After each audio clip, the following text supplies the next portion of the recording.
今回の産業まとめ。中国監視のワクチンが人気？ロシアはスプートニク V をアピール。WHO が称賛。世界を狙う中国ワクチン。中国では現在4つのワクチンが第3相臨床試験を行っていて、ロシアでは中国の監視のと中国軍が開発したワクチンが全く副作用がないと人気になっています。中国国内でこの監視のワクチンを接種した人を取材したと韓国メディアが報じています。第2相臨床試験でワクチン接種を受けた医大生は、接種翌日に 37.5 度の熱と関節痛、倦怠感などが出て元気がなかったが、その翌日には回復したそうです。副作用の説明として、免疫力が著しく下がり、エイズにかかりやすくなると説明されたと話しています。ロシア人も警戒しているロシアの怪しいワクチンスプートニク V ですが、いよいよ一般市民への接種が開始されるということです。国営企業幹部、閣僚、党首などの多くがこの数週間でワクチン接種を受けたと発表されているようです。プーチン大統領は国連総会のビデオ演説で、ロシアのワクチンはオープンであり、国連職員と関連企業にスプートニク V を提供すると提案しています。一方で WHO は数あるワクチンの中でも中国のワクチン開発は活発であり、非常に関心があると発言。そのため、中国では WHO が中国のワクチンを称賛したと騒いでいるようです。中国ではシノバックが開発したワクチンが2021年の早い段階で世界に供給できると意欲を見せています。CEO は自身も含む従業員や家族も接種して安全性に自信があり、欧米や日本、オーストラリアの規制の壁を打ち破りたいと話しています。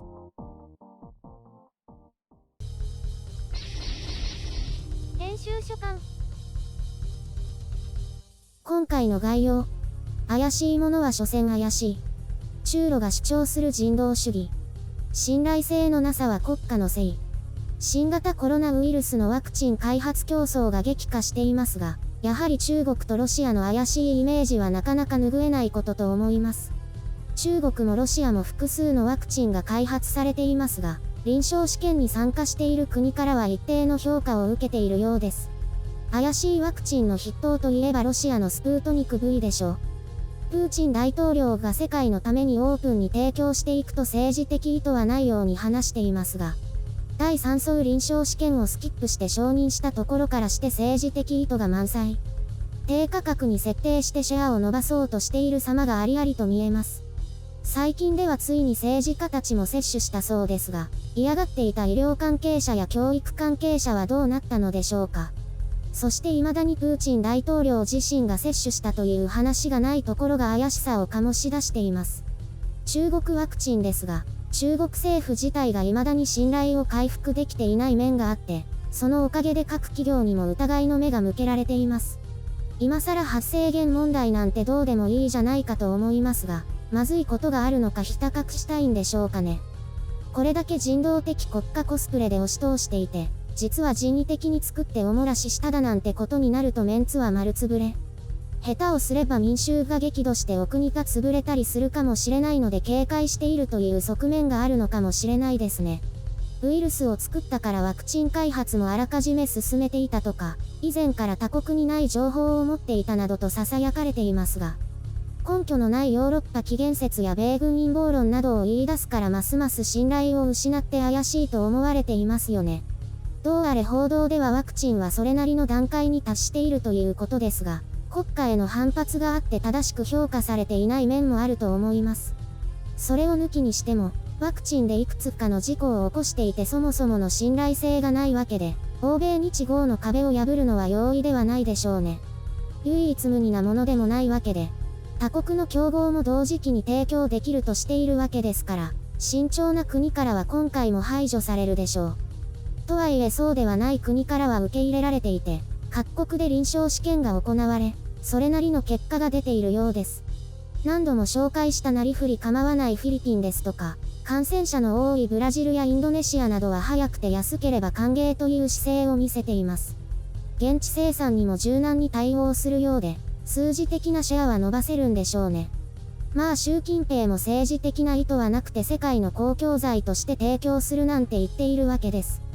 プーチンもそうですけど、これまでやってきたことを加味すると、こうした発言がかえって気持ち悪いんですけどね。私としては、正直なところ、ワクチンはワクチンとして、こうした各国の思惑とは別に、独立して評価されるべきだと思います。ただ、中国やロシアのワクチンはそれまでの悪行がたたってそのステージにも立てていないということです。医療先進国の多くが拒絶感を示していて、国民を守るために受け入れないというのですから。よく宇宙人が攻めてきたら世界は団結するなんて言いますが、ウイルスでは団結できなかったということのようです。かえって世界が分断するなんてね。真面目にやっている中国企業には悪いですが、国家を恨んでくださいというほかないのかな。どうあれこの状況が落ち着いてくれるのを祈るばかりです。どこのワクチンが大きなシェアを取ろうとも。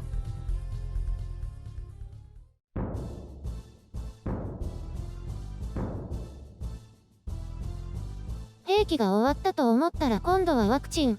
こんな世界の喧嘩ばっかりですね。まあどれだけ綺麗事を言おうと所詮は権力争いですよ。私も中国とロシアのワクチンは遠慮ですね。世界にそれしかなかったらこれまで通り頑張ります。言うね。今日は、決意が違うね。だって怖いもん。危険はできるだけ避ける、でしょ？結局は国家イメージなんですよね。北朝鮮が開発したってなっても嫌でしょ？絶対に嫌ですね。むしろ死にそうな気がします。国家イメージも簡単に変わるものではないし、あとはワクチンに関するこれまでの実績ですよね。今まで何も開発していなかったり、事故を起こしているような国が突然完成したと言っても信頼性がないわけですよ。ロシアというと、ドーピングとか毒殺の実績はあるって感じがしますね。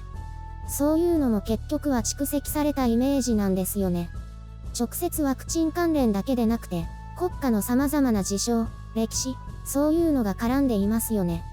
なので地方で人権を侵害したり虐殺をしているような国家がどれだけ世界のためにワクチンをと言っても信憑性に欠けますよね。それって中国？同じく国内の政敵を毒殺しようと企てる国家が、ろくに試験もしていないワクチンを世界に提供すると言っても、そういう国家が支援するのかとなるわけですよ。それってロシア？もっと客観的に評価できるものならそういった先入観抜きに評価することもできるだろうけど、ワクチンなんて何もかもがわかるわけではないですからね。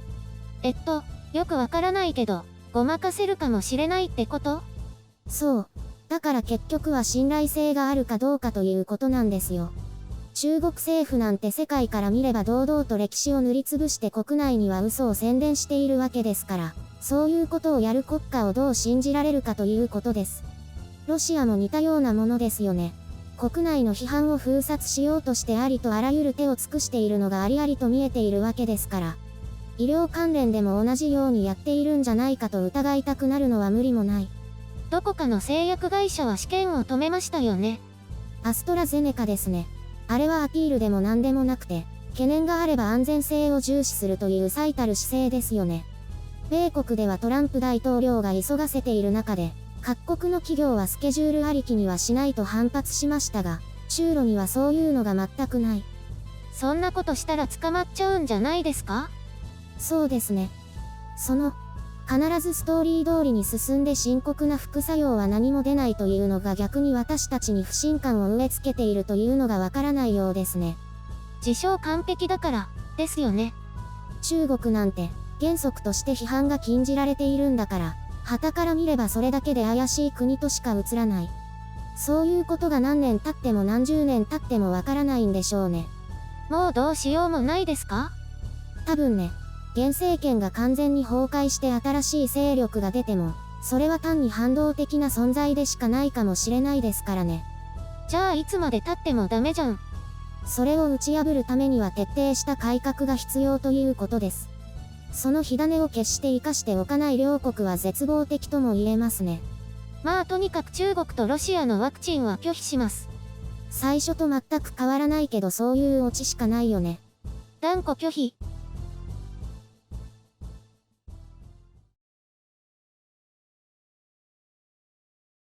iWatch 買います。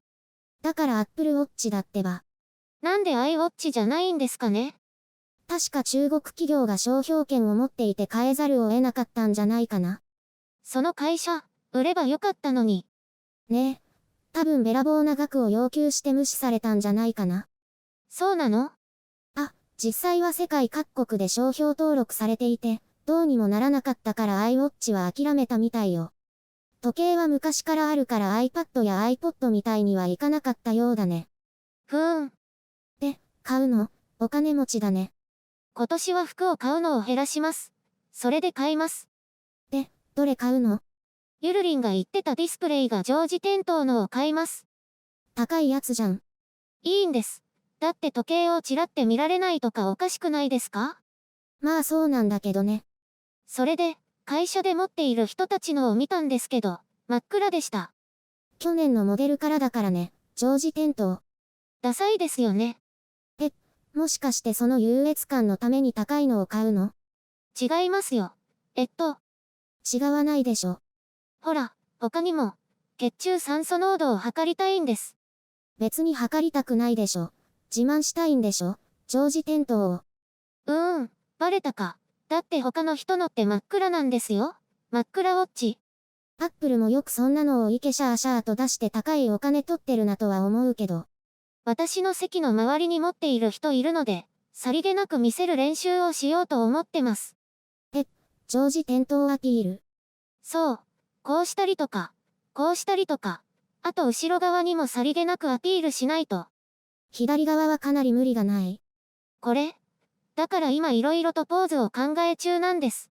そんな間抜けな話、聞いたことないよ。前回のシェーってやる方が間抜けだと思いますけど。あれは実用的な姿勢だよ。でも確かに左手で右側改札って難しいですね。そうでしょ？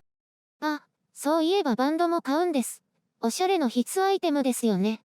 ただでさえ高いのを買ったのに、さらに散財してるね。バンドはトレーニングを1回休んでその費用を当てます。何か涙ぐましい努力になってるけど。家で運動するからいいの。